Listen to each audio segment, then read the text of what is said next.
I will be discussing the problem course schedule. The problem statement says there are a total of num courses you have to take labeled from 0 to num courses minus 1. You are given an array prerequisites where prerequisites of I is equal to a of I comma b of I indicates that you must take course b of I first if you want to take course a of I. For example, the pair 0, 1 indicates that to take a course 0, you have to first take course 1.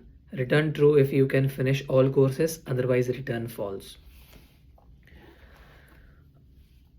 So this is a standard DFS solution explanation where the steps are first build adjacency list for graph.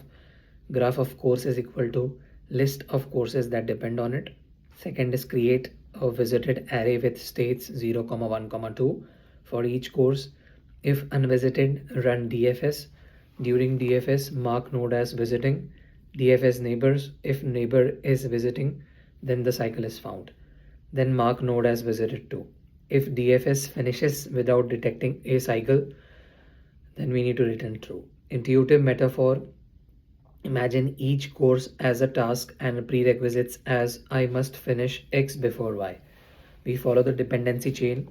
If we return back to a task that's still incomplete, to circular dependency to impossible. If all chains finish cleanly, you can finish all courses. Approach.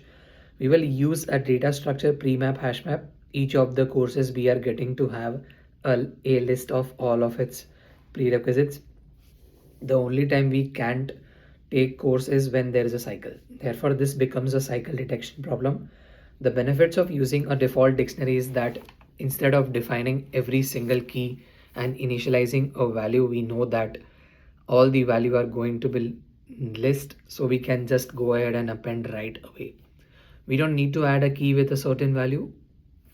The solution code first builds an adjacency list prereq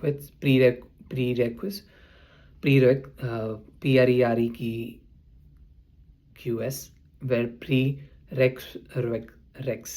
prereqs C lists all courses that must be taken before course C. The inner cycle function performs DFS and uses a scene set to track the current recursion path. If we revisit a course already in scene, a cycle exists and when we return true. For each course, we recursively check all of its prerequisites. If any chain leads to a cycle, we propagate true upward.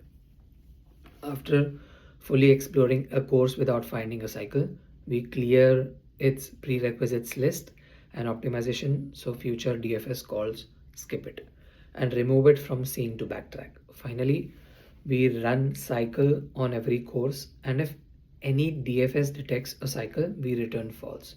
Otherwise, after checking all courses, we return true, meaning all courses can be finished. Time complexity is big of v plus e and space complexity is big of v plus e, where v is num courses and e is number of prerequisite pairs. The patterns which are observed while solving this problem are: first is directed graph representation adjacency list, second is cycle detection in directed graphs DFS plus recursion stack, third is topological sorting, fourth is DFS on graph with backtracking, fifth is memoization through pruning, sixth is multi-component graph traversal, seventh is using data structures like set plus hash map.